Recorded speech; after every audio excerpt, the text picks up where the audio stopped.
Hey, thanks so much for tuning in today, guys, to podcast episode number 4 with my guest, Sharad Mheta. Sharad is the founder and developer of my favorite CRM, ReSimpli, and it's named ReSimpli for the very reason that it's simple to use. Stick around, guys. You're not going to want to miss this episode.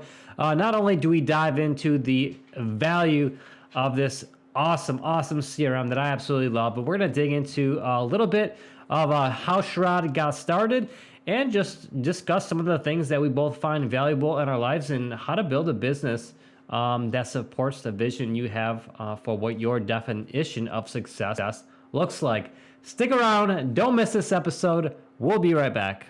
Welcome to the Flip for Freedom Show, presenting you with the best tips, tricks, and strategies that'll help you be successful in business without sacrificing life. Featuring powerful stories and insights from successful investors in both national and local markets, you'll get a clear look into the processes and mindsets that drive personal and professional achievement. True success starts with the right framework, and we want to help you build it. Now, let's get started with your host, Brett Iwanowitz. Hey, what's going on, everyone? Thanks so much for tuning in to the Flip for Freedom show today. I have a really special guest. I guess all my guests are special because I'm saying that on every episode. But we have a Sharad on the show today. Now, he is the developer of a CRM that I'm currently using called ReSimpli, and we're going to get into the reason why I made that switch a couple months ago, because I think there's a tremendous amount of value for you to at least consider making that switch. Really, Sharad, thanks so much for hopping on here today and giving us your time. I really appreciate it. Thank you for having me, man. I appreciate it. Yeah, you're very, very welcome. I was completely blown away by the amount of people that I reached out to be on my podcast, and they all said yes. It's awesome. So I'm only sharing that with you guys because we all have limiting beliefs, and just go out there and take action. So let's get this rolling, man. Sharad, I love to hear people's story. I haven't met you or talked to you yet. And before we even got on this recording, Sharad and I were talking about just the value they add as far as customer service and really serving their client base. But let's dig in a little bit to your life before getting involved in real estate. I moved, I was born and brought up in India. I moved to New York when I was just turned 18. I went there for my schooling. I got my bachelor's in accounting. Then I moved to Chicago for my job. I was an accountant. And I, worked a full-time job for about 5 years or so.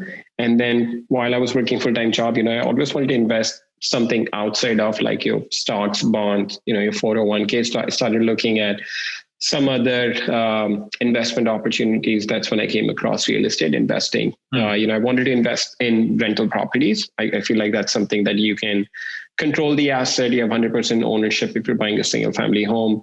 You have 100% ownership, it's tangible. I like that idea. And then while I was living in Chicago, I started looking at, what markets I could invest in. I didn't want to invest in Chicago. It's not a very landlord friendly market. Yep. So I read that book, Millionaire Real Estate Investor, and basically just followed the plan that they had in the book. Literally just kind of drew 1 hour, 45 minutes drive radius from where I lived in downtown Chicago. And then I honestly, living in Chicago, I didn't even know that I was right next to Indiana.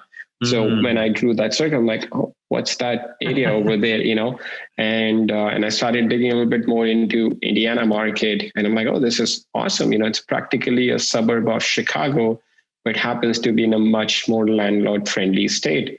So I started looking more into it and started buying some rental properties in Indiana. And after I bought a few rental properties, I decided to leave my job and then do real estate investing full time. Then I started to do a little bit more active stuff like, fix and flip, wholesaling. But the goal was always to keep adding more to the rental portfolio. And then after a few years of doing that, I ended up starting a software company, but I'm still very actively investing in real estate. Okay. So I'm curious, how did you plan for it? It seemed like you made a pretty smooth transact from being a full-time accountant to being a real estate investor. How like, how did you prepare for that move? I mean, is it just something were you just a frugal person where you had savings, or can you like paint a picture to the listeners out there what that transition looked like?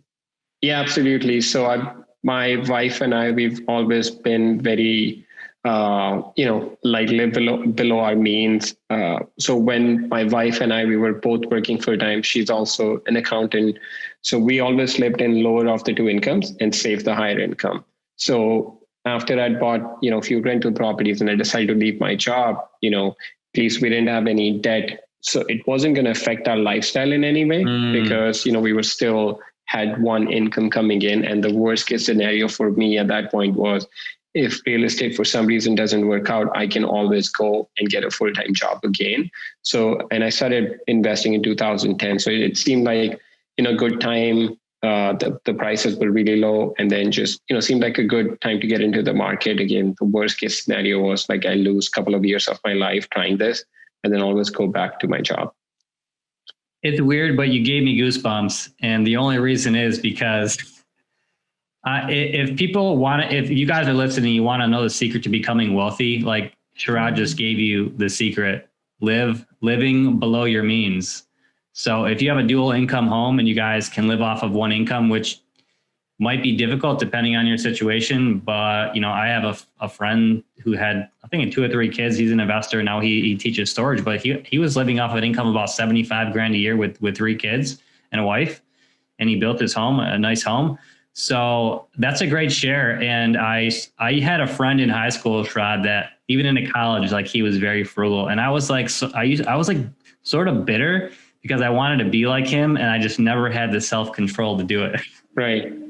I mean, it's not easy, but if you have the discipline, it's amazing. Like, it's like, again, I want to be clear. Like, it's not that, we're living on rice and beans. Right. I mean, if you invest smartly with your money, I mean, we've at this point, my wife and I, we're both 37, and, we had our kid in 2016. But before that, we used to travel a lot. We've been to like South America, we've been to Africa, we've been on a safari, we've been to Europe. So we've traveled extensively also while living on one income. So there's a lot you can do, but you just have to have that mindset. Okay, if something is important enough, you make some sacrifices, but once you do that, you get into a lifestyle.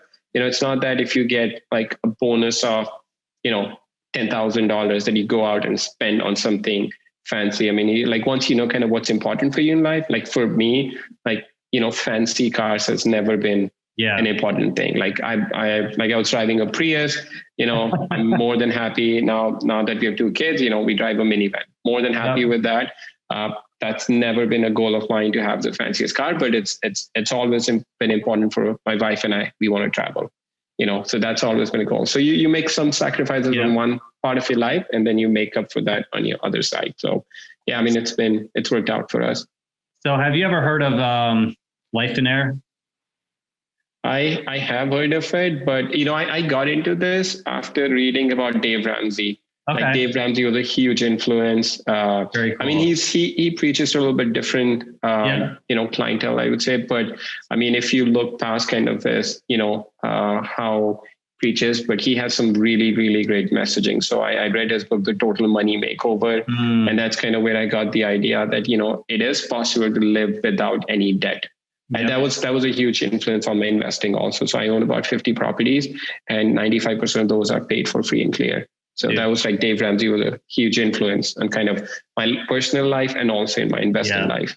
That's amazing. The reason I brought up Lifeonaire is because I was actually blessed enough to be coached by the founder, Steve Cook, but it just reminds me of the purpose behind that organization. If you guys don't know what it is, it's a mastermind with a coaching, one-on-one coaching, heavily real estate based. And it's basically teaches you how to build a business around your life. So your life comes first. And what you described is how that motto works, is living a frugal, but really good life at the same time. Living under your means and paying down debt or removing debt. Debt isn't bad. I'm not saying that, but then getting to a place where, if you can do that for a handful of years, it just sets you up for success a lot sooner.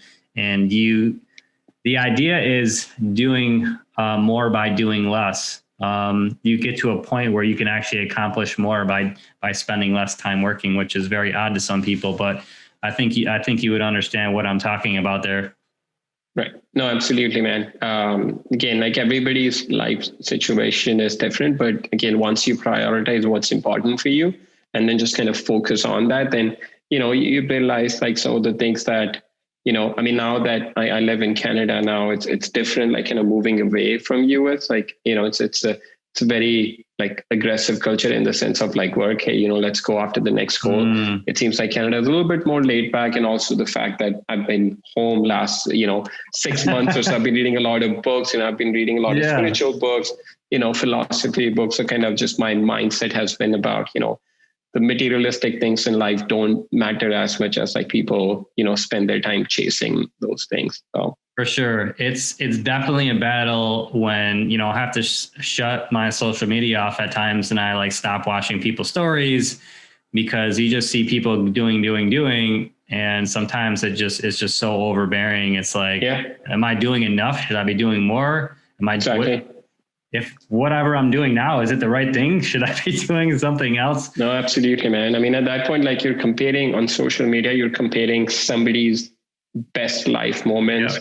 And, and you're probably comparing it when you're at your worst. So you're comparing your worst life moments with somebody else's, like, highlights of their lives. And it's never going to be a fair battle. Like I'm not active on social media. Like the only social media that I check is our company's Facebook page.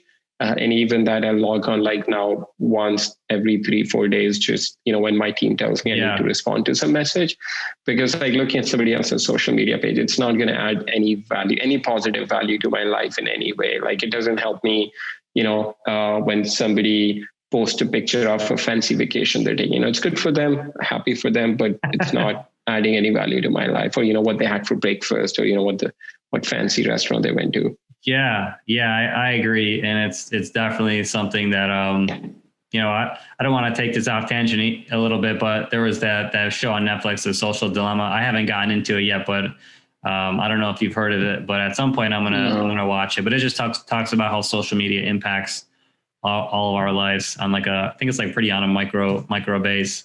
But I want to rewind a bit here, because you mentioned, I always like when people bring up books. So you said you're reading some spiritual books. So I always like to add some books to my list. So like, what books are you reading right now that have made, or even in the past, that have made a big impact on your life? I mean, I just finished reading by Michael Singer. What's the name of the book? The Untethered Soul. That was a good book. And there's another one, like, after like you read a book, like Kindle recommends something. So I read another one. Actually, I don't even remember the title of the book, but it's basically a book by Dalai Lama and Archbishop Tutu. So basically they're talking about their life philosophy. So that's been, I mean, I just started a couple of days ago. That's been a really good book. Deep Work is an amazing book that I've read.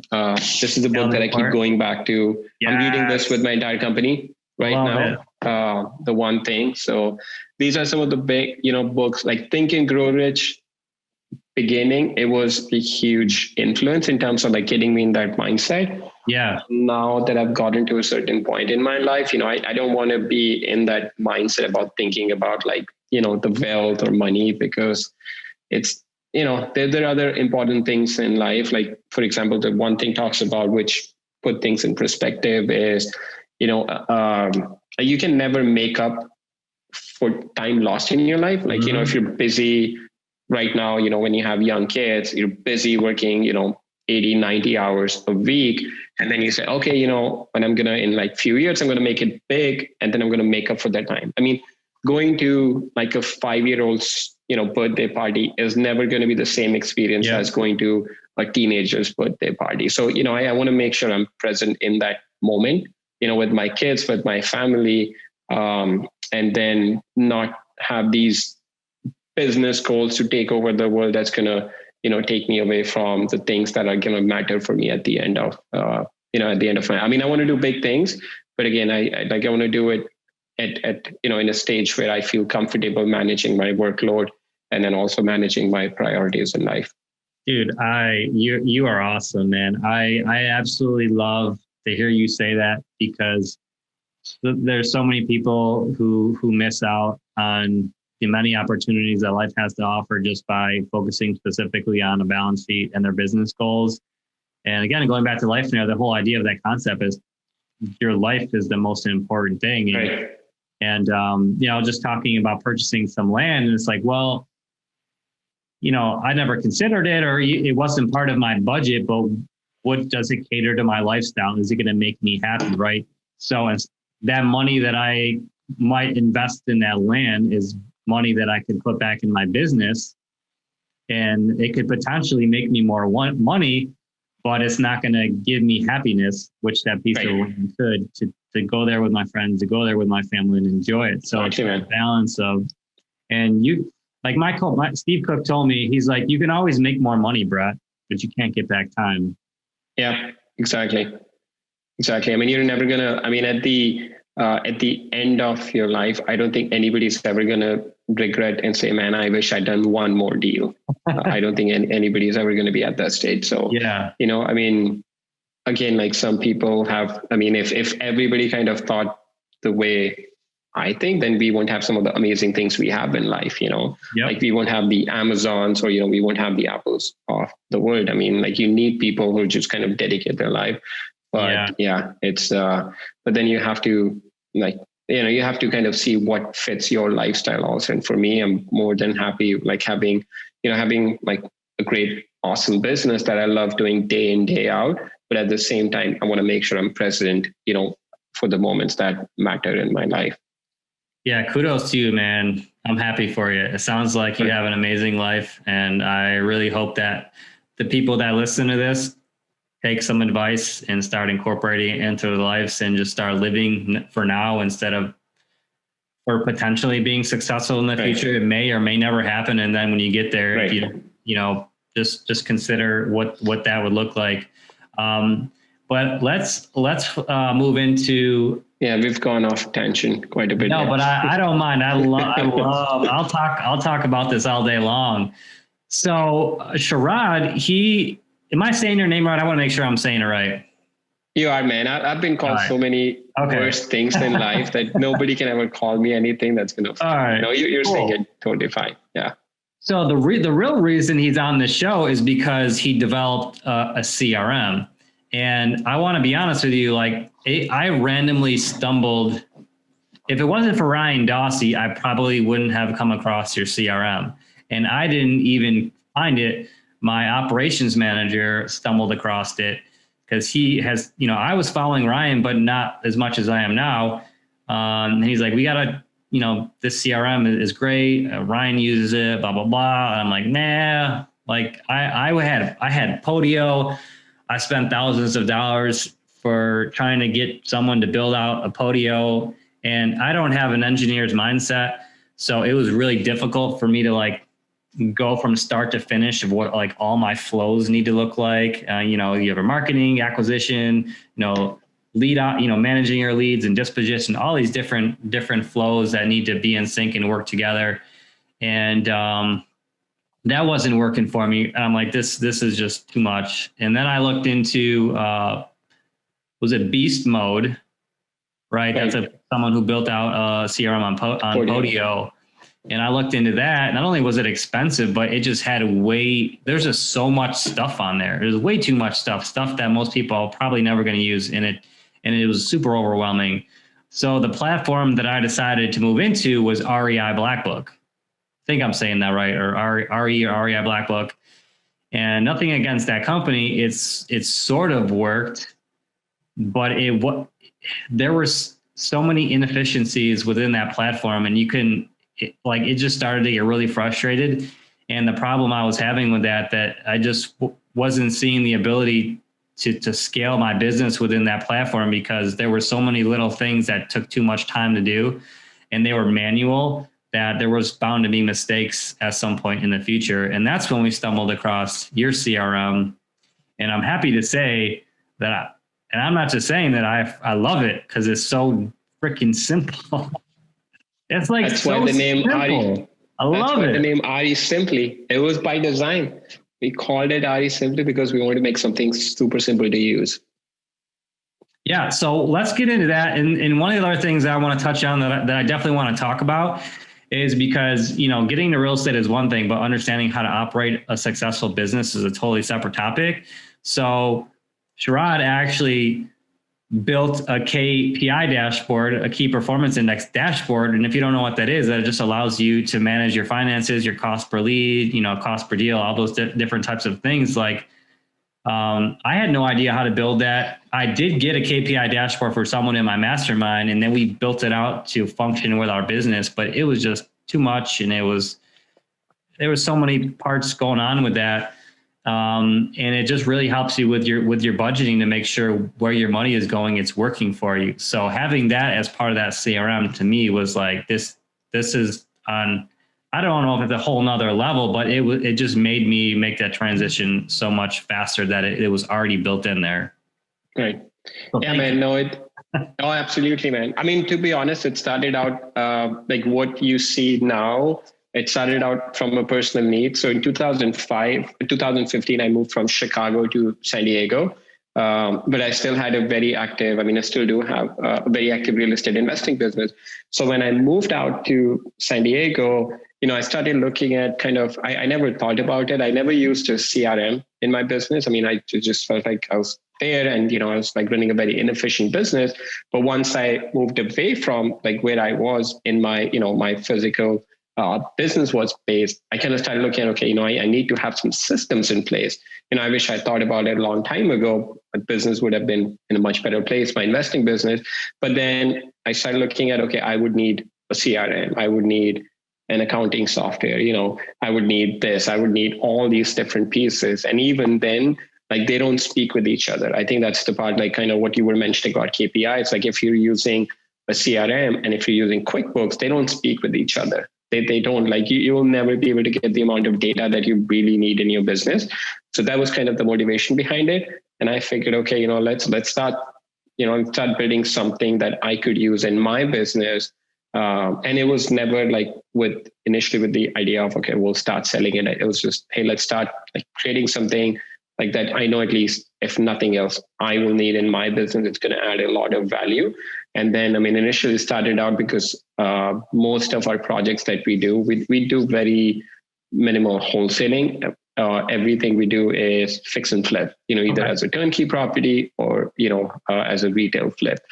So we initially started out with, kind of managing your scope of work, your projects, and then we started doing marketing at that time. So then CRM part came along. And then my business, like I was living in San Diego, my project manager, at any given point, we have like 10 to 12 rehab projects going on. Wow. My project manager is based in California.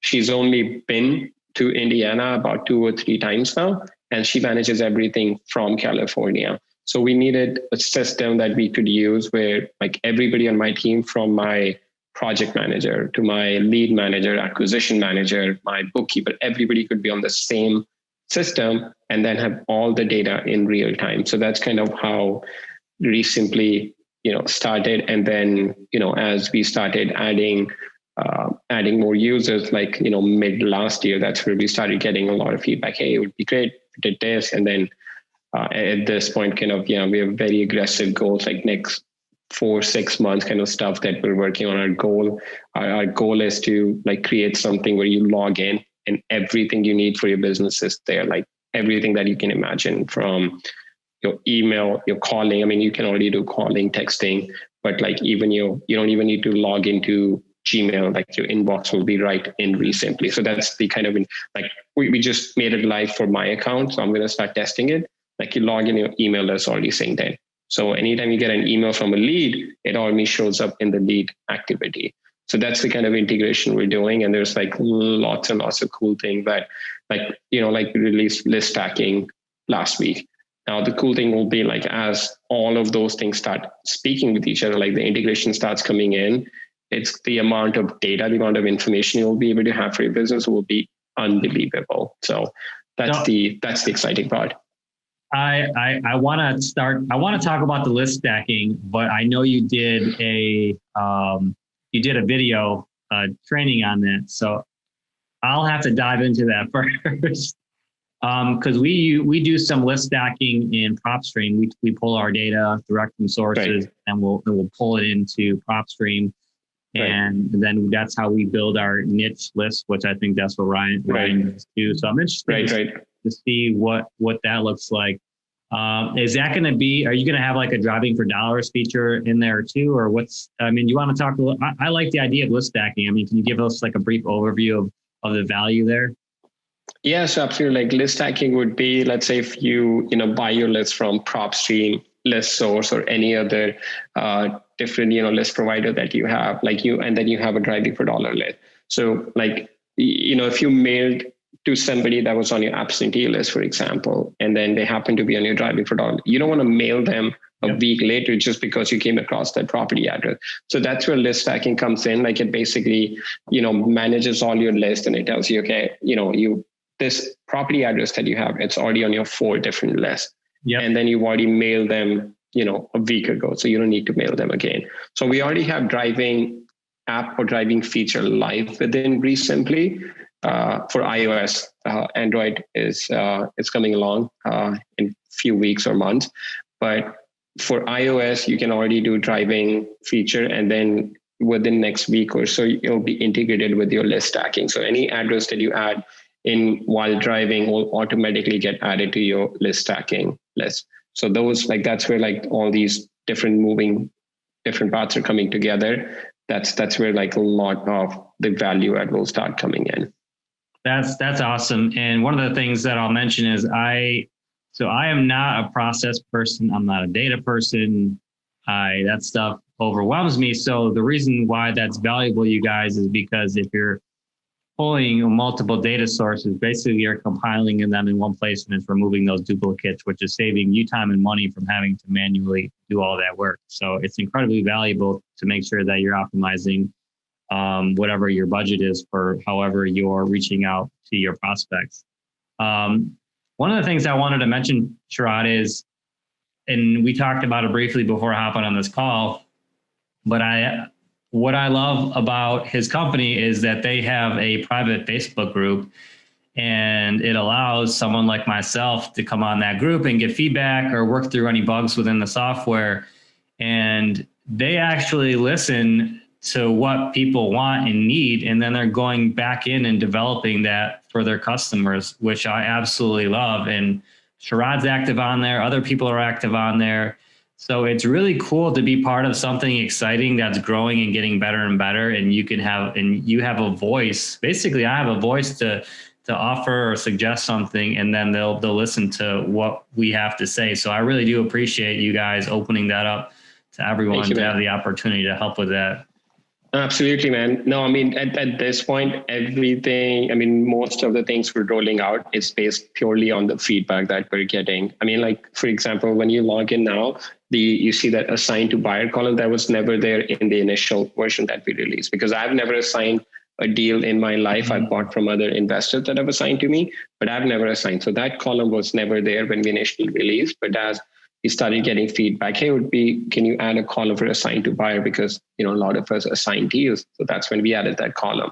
And there's new lead update that we're rolling out next month, or by the end of this month or next month. A lot of that update is coming out based on the feedback. I only have one acquisition manager, and a lot of other investors have multiple acquisition managers. So how they manage, assigned leads or assigned tags work differently. So we went back and have changed how the system works, and we're testing it now, and then we'll release it based on the feedback we've been getting. So for us, there's nothing better for us than to get feedback from the investors that are actually using it, like yourself. And then when you give us feedback, we go back and oh, this is great, because if we go based on kind of what our knowledge is, we'll only be able to do so much, then it becomes hard for us to kind of, look into all the scenarios. So that's where the feedback you gave us, a lot of that is super, super valuable for us to keep improving the product. Yeah, I think so. What's really cool is, and I don't know how you got connected with Ryan Dossi, but he's this pretty big influencer right now, and he's continuing to expand on his social base. And he's just, if a guy like that doing the volume he's doing on a CRM, that's only the $99 a month. Like if it works for that type of volume, that just goes to show you like how well that system actually works. And I love it because, like I said, it's one of the easiest CRMs to navigate. It does what you need it to do, no more, no less. And you guys are continuing to build it out to have more features. So, I can't say, I could keep talking you up and I might blow your head up a little bit because it's something that I'm really glad that I came across because, you obviously saw the need for a system to be efficient with your business, and time is money, right? And having an efficient business model allows you to spend more time with your family, right? That's Absolutely. And then you have to, like for us, for me, coming from an accounting background, I have to know my numbers. People can make up stories, but numbers never lie. So I have to know my numbers. If my team is telling me something, does that story match up with what the numbers tell us? And that's where, the small efficiencies are the things that make the biggest difference in your business. For us being able to track, for example, for our flips, our goal is from the time we buy a property to the time it goes on the market, it has to be 90 days. Has it been 90 days all the time? No, but we're getting better at it because we're able to track our time. We're able to track our time, how long did it take us from the time we bought to the time it goes in the rehab? How long does it take before it goes on the market? So then we can see where the inefficiencies are. Where are we spending more money than we need to? Same thing on your marketing side. If you're mailing to your absentee list, your driving for dollar list, where is your revenue coming from? If you just look at, hey, I spent $100,000 in marketing and I made $500,000, that sounds great. But did you really need to spend that $100,000 to make 500? Could you have done the same revenue by only spending 80,000? Was there any marketing where you spend some money, but you actually lost money on that marketing? So that's where, the efficiencies start coming into your business, and it helps you become a better and more effective investor at the end of the day. Yeah. And that's where that KPI dashboard comes into play. Yeah. You can track what you track. You can track your budgeting, your SEO, your PPC, your direct mail, your texting, calling. So you guys, you're actually tracking your spend. And if you have, let's just say you're making the most amount of money in November on your direct mail campaign to a certain list, and all those other lists are dead or not working, double up on that one list that's killing it in that month of November. It just really helps you focus on what's working and what's not working so you can make your dollars work for you, which is freaking awesome. No one ever taught me that. I just learned this last year. Right. I know, man. It's just it's, to be honest, to some extent, it's hard to get those numbers. People are just most of the people don't get excited about, I want to see what my cost per lead is. I can't wait to dig into QuickBooks or Excel file and see, calculate on my cost per lead. But if it's in front of you, and hey, this is when I'm making my money, or this is what I thought was working, but it's actually not, then you can make those decisions easily. Then you don't have to think about it. It's the data is in front of you. You don't have to spend time getting that data, but once the data is in front of you, right away, okay, this is where I need to allocate my resources. I'm going to get a little vulnerable here and just share with you guys why I failed to, I have to be careful how I define success here, because I have a different definition of success now than I used to. But the reason why my business fluctuated so much as far as the income and my spending, I would make money, then it'd be gone. I'd make money, then it would all be gone. I'm how come my money's always going? It's gone. I just made $60,000 and it's already gone. It was because I wasn't tracking my marketing. I'm embarrassed to say that, but if you don't have a way to track your ad spend and know what it's doing, when you start making all this money, next thing you know, it's gone. So that really helped me focus on, knowing where my money is going and knowing what it's doing. And if it's not doing what it needs to do, then I need to pull that and figure out what the problem is and then adjust and take that next step.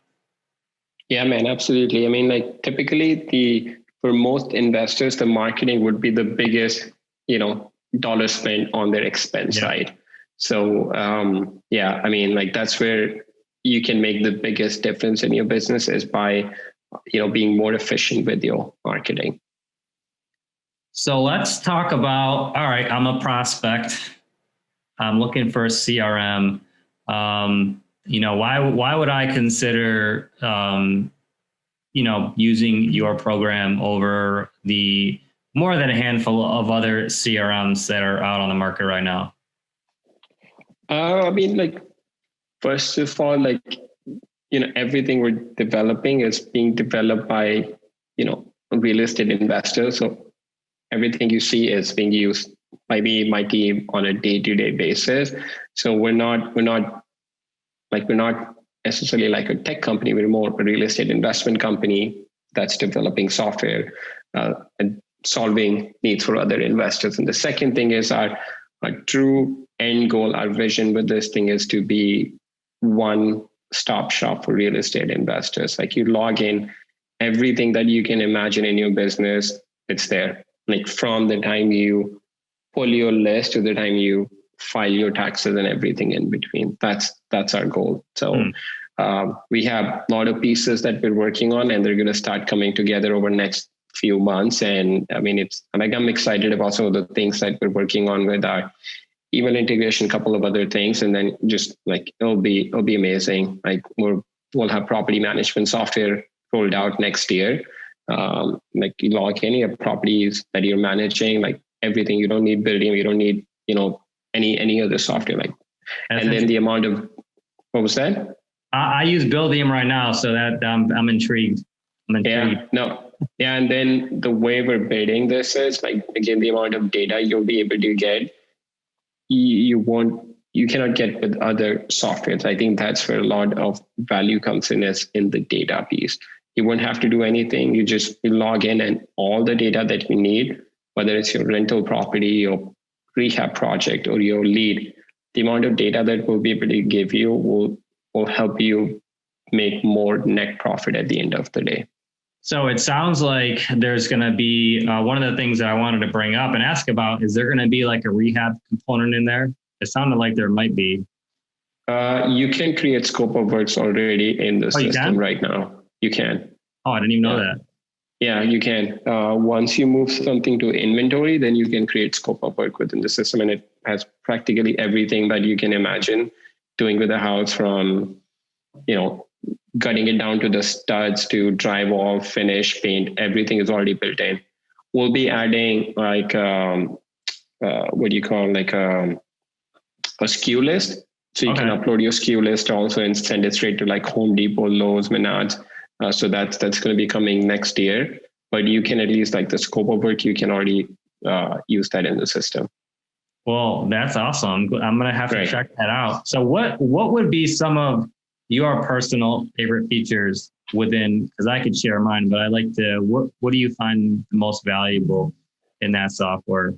I think for us, like, being able to have like all the activity, like calls, text message, any, team notes, back and forth communication, all within this system has been huge. Everything related to the lead is all there, like including your files, your pictures, your videos, everything is like there. I click there, everything is there. I don't need to, fish for anything in Dropbox or, Google Drive. Like, we don't use Google Drive, Dropbox in our business. Like, everything we need, files, everything is in ReSimpli.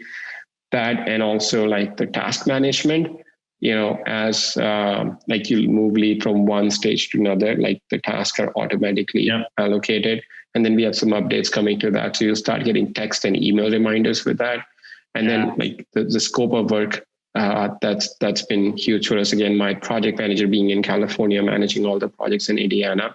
And then the accounting piece, like being an accountant, like the accounting piece is like, I mean, it's sort of like everything we're doing is built on top of an accounting platform. So like just all this data is feeding into the accounting system. And that's where like what you see in the KPI dashboard, it's just like, we're just scratching the surface with that. There's like a lot more that's going to come down the road. But that's the, like the central, like heart and soul of everything that keeps it together. That's really, really cool. And I think what's intimidating to a lot of people actually is the accounting aspect of it and the numbers. So you just make it simple for a lot of people to get started and not have to worry about that component. And I think you even actually have an option on there to work with a bookkeeper. Is that correct? Yeah, you can work with a bookkeeper. Also, we have bookkeepers that are trained on ReSimpli. So if you wanted to work with one of our bookkeepers, so we're going to start like promoting that a little bit more. We have some more updates coming to accounting this week and next week. Once those go live, then we're going to start offering that service a little bit more for people who want to take advantage of that. That's awesome. I have to agree. So if I were to give my favorite features, they would probably be similar to what you expressed. So the only thing that we haven't. So maybe you're converting me. That's the goal of this call, is to convert me, because we have in that. I think on the activity or on the log page, we have my operations manager usually puts a link in there, and that link goes to the Google Drive. So we'll have like the lead information, photos, and all those other things. So maybe we're missing something, or maybe we can make that a little bit better. What I do love is the simplicity of literally you have all the information about that property in front of you. You have a log of what's going on with that lead, emails, texts, phone calls. You're texting out of there. You can send RVMs. You're calling out of that system, and all of those calls are recorded. Call Porter, they take our incoming calls, and that goes feeds into our lead of non-contacted or contacted, and those are all recorded. And then we have all the information we need to take that lead to the next step. So I love it. And then you can move that person along the stages of where they are, whether they're contacted, not contacted. You have a scheduled appointment, under contract, assigned, and things like that. So I was having a conversation with my student earlier, and he was telling me about how he's connected with the seller. And I can't remember how he worded it, but it was something. It wasn't very clear what was going to happen next. It sounded like, well, maybe I'll call him back, or the seller might call me back. It was something like that. It was very uncertain what was going to happen with that prospect. And he's like, well, I'll put a reminder in my calendar to call them back. And I'm like, I have a good friend who's a data guy. He's smart. You'd probably want him working for your business. He's a data genius. He's a whiz. He's building all sorts of data models for other investors. But, he's like, if there's room for human error, there's going to be a mistake. If it's manual, it's going to be a mistake. Right. So what you're doing is removing human error and automating everything, so those mistakes don't happen, which is incredible. Right. Yeah. No. Absolutely, man. The more you rely, human beings get tired. They have good days, they have bad days. The machines, they have the same day every day. So the more you can automate, the better your business will be. But, the more that you have to, rely on your memory. Oh, I need to remember to call that person. I need to call that lead back. It's at some point as you scale, it's not a scalable, solution to your business. It's okay if you're doing like a deal here and there. It works for that. But if at any point that you're looking to scale your business, it's just things are going to fall apart. So that's where you need a system, to just make you look professional at the end of the day. When we're calling a lead, if you have all the call recordings, we have our incoming calls, and then my, VAs are, trying to get hold of somebody. Now when my acquisition manager is calling, like, she has all the notes. She doesn't need to call me. She doesn't need to speak with anybody. She can listen to call recording and see exactly what's happened. And then she can pick up the conversation right where my VA left off. Yep. So that's where the value comes in. If you're using Google Voice or solutions that you're trying to, put together or put a Band-Aid on things, it's not gonna work out as well as you hope. So I don't want to put you on the spot here, but so there's so much value packed into this CRM that's extremely easy to use. Are you going to be increasing your prices on it, or is that price point going to stay the same? The price point for now is going to stay the same, $99 a month, and then $25 a month for additional user. Some users we're going to make free. For example, if you add your accountant, we're going to make that free. You're not going to have to pay to add your accountant. Or if you add, we're rolling out more option to add additional users to your Driving for Dollar app. So if you add more drivers, then those are going to be free. You're not paying per driver that you're adding. So, but our base pricing of $99 a month with 5 phone numbers and 500 minutes, 500 texts, that's always going to stay the same. And then list stacking is included in that price. Dude, that's unbelievable. And if you guys are listening to this podcast, think about this for a second. It's $99 a month. You do the math. Do you think if you had a system that automated all your follow-ups and tracked your phone calls and all your tasks, if you're putting in the work, do you think you could do one more deal a year that would pay for that CRM? Even if you're just getting started and you're saying, well, I can't afford it, it's too much. If you're putting in the work, do you think by doing those things, you'll do one more deal to afford it? I would have to say, without a doubt, if you're putting in the time and effort, this will pay for itself over and over and over and over and over again. It's a no-brainer to take that step and to start using it. Because one of the questions I wanted to ask you, and you're a data guy, so do you have any data on what it looks like with? Because we all know most of the deals that we close on come up on a follow-up, right? There's a very small percentage of them come on the first handful of contacts. Right.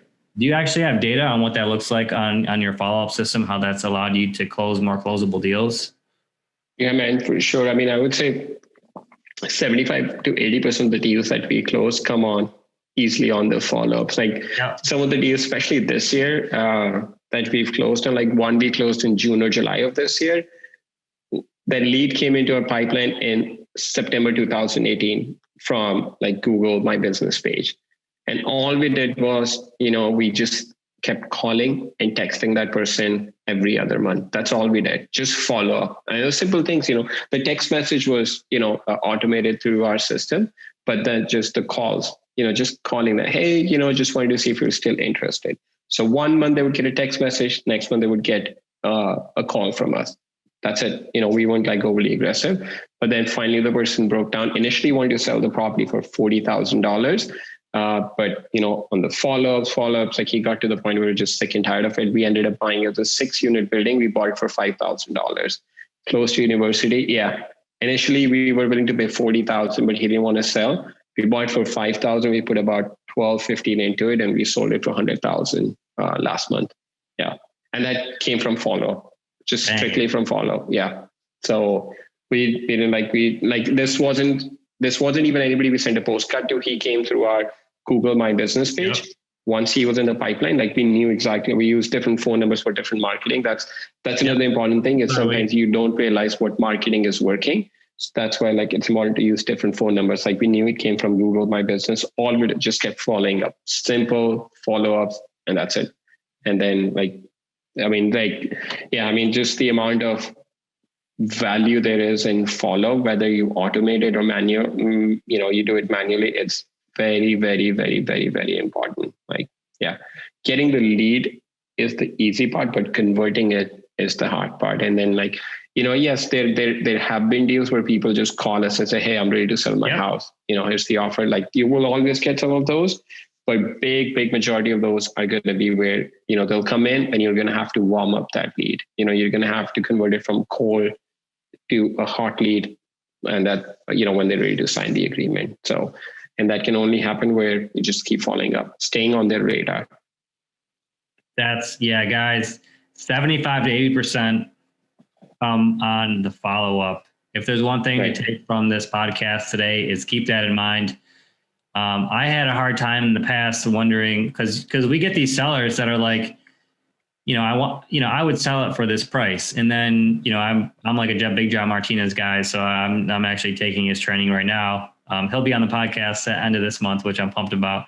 But you just have to ask a bit more questions. And the truth is, like, if you can go through a process, which is called Pain Impact Picture Perfect, and start asking more and more questions, like Sharad said, there's interest there. You might not know exactly what their pain is in that moment, because maybe they're not letting on to it or won't share it with you. And you think that lead is dead, but just treat them like any other lead, walk through the process, and then just get them on a follow-up. Right. And we just started texting with a launch control, and dude, we are pumping our pipeline full of leads right now. And even though they're leads that are interested, we just don't know when yet. Right. Or we need to have more follow-up conversation and try to figure out why they're interested in selling. But they're all on automated follow-ups. Like I don't have to worry about it. I can sleep at night. Exactly. And whenever they're ready to sell, they will call you. I mean, the whole point of marketing is like follow-up, you stay on their radar. I mean, it's like, I always think of it, let's say if you're in the market to buy a car, right? Or you're not even in the market to buy, you get this, a postcard from your Toyota dealership once a quarter. You're not in the market, you just look at it, you throw it out. Happens for 4 or 5 quarters. Like now, you're in the market to buy a car. Chances are, just because you've been getting that postcard from that dealership, or you've been getting a call or text or whatever, you're going to give them a call, unless they're pissed you off with their marketing, they're like overly aggressive. But if they've been good with their marketing, chances are there's very, very high chance that you're going to give them a call just to see what they have to offer. That's the exact same thing you're hoping from a homeowner, that whenever they're ready to sell, they give you a fair chance to make an offer on the house. So that's all. I mean, if you're consistently doing marketing, staying on their radar with calls, follow-ups, and not being like overly aggressive where you piss them off to a point, like whenever they're ready to sell, you hope that they give you a call and then you can make an offer. So that's where the value comes in, because lots of investors will give up. They will give up on follow-ups, but if you continue with it, you will always be on top of mind for a seller. And then, there'll be a number of cases where you're not even competing with anybody. You're just the only one, like the house that we bought for the 6 unit that we bought for 5,000. We were the only ones. Like there was no, like the seller said, I want 5,000. I want my back taxes to be paid. Like done. It wasn't like, hey, you give me an offer, I want to have other people come look at it. It was just, we made an offer, it was a done deal. Yeah, that's an amazing story, how powerful follow-up is. Yep. So I always like to try to add as much value as I can for people that are listening. If, I guess the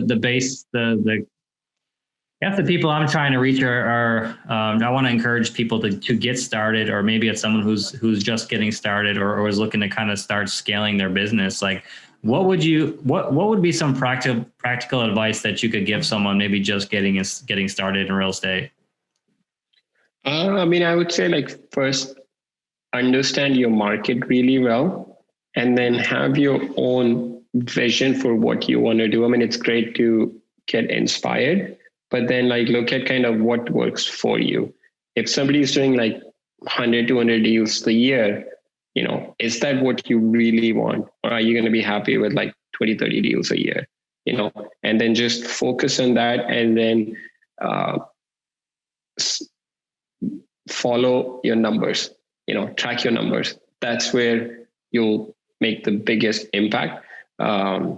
Stay consistent with your marketing and then track your numbers. Like if you do that, it's only a matter of time before you start getting consistent deals. It's simply a matter of time. Yeah.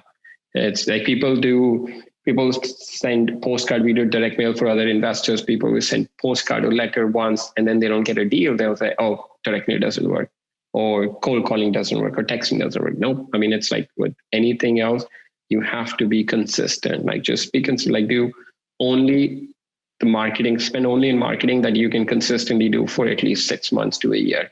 If you cannot commit to direct mail for a year, then don't do that. Yep. If you can only do texting for a year, then just focus on that, because you want to keep planting seeds in your seller's mind that, hey, you're looking to buy a house. Yeah, that is some of the best advice that you could probably give. So thanks for sharing it, because those are what you just shared. I made those mistakes. I was inconsistent with how I was marketing, who I was marketing to. I didn't budget for the year, and then I would just throw money at whatever came in front of me, and I wasted so much time and money there. And I love how you said to build a business that works for you. Right. I hate the idea, like a lot of these influencers are out here telling you to build all these teams and to do all these crazy things. But the cool thing is about the mastermind I'm in, it's more of a lifestyle like you. And a lot of the guys, they have had big business, or some of them may still have big businesses, but they typically tend to scale back down to something very small, because they got to that big point and realized, well, it's cool to get there, but it's not what I really want. And you can make a really good, like I can make a really good living doing, 1 to 3 deals a month. Right. And that's just me and an operations manager, and he just gets an equity part of those deals. It doesn't take, for me, the way I have my system built, I work 2 to 3 hours a day on my wholesaling business, maybe if that. And that still makes me a really good living. And I supplement that with rental income. I supplement that with income I get from coaching and flipping. Right. So, so that was very, very good advice. I really, really appreciate that. We got to wrap this up here. I know you're a busy guy. I don't want to steal much of your time. No, man, I'm really enjoying this conversation. It's been great. Yeah, I appreciate it. Well, where can people find information about ReSimpli, or can you direct them to that site, or to maybe the private Facebook page, or maybe even anyone else that they might want to get in contact to find out more information about the CRM? Yeah, absolutely. I mean, they can go to ReSimpli.com, ReSimpli.com. And then if somebody wants to learn more, we have a live demo link, so you can schedule a demo and talk to somebody on our team, and they'll answer any questions that you have. And the private Facebook group is only for paid users. But like, if they want to know anything about kind of what we have, how anything works, or if they want to just schedule a call and talk about, okay, this is kind of what I'm doing in my business, how can ReSimpli help them, we're more than happy to go over where we can add value. And then we can also, kind of give an update on what else we have coming down the pipeline that might be of value to them. Yeah. That's awesome. And for those of you guys who want to get started or wholesaling or flipping or whatever it is, I think take Sharad's advice, create a budget, build that budget out for 6 to 12 months, and be prepared to be consistent just to do that one thing, because that's how you learn. That's how you make adjustments to be successful. Don't just try to wing it.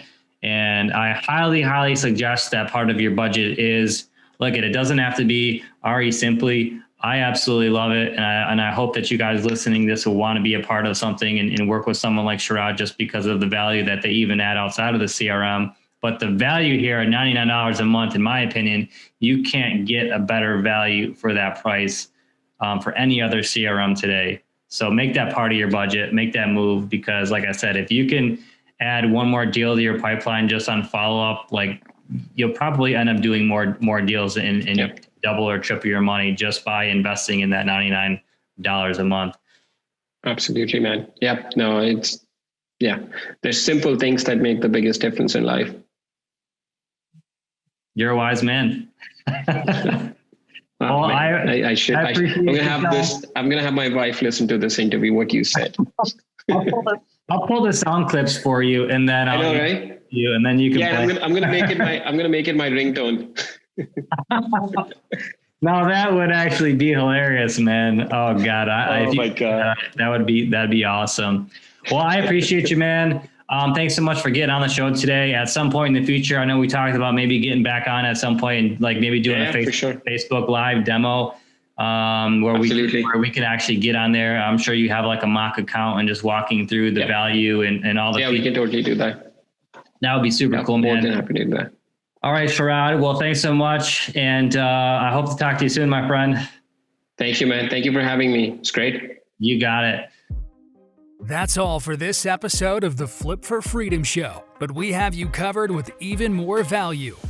Head on over to the Flip for Freedom private Facebook page and gain free instant access to some incredible resources and Brett himself. There is power in numbers. Need accountability? Help closing your next deal or running some numbers?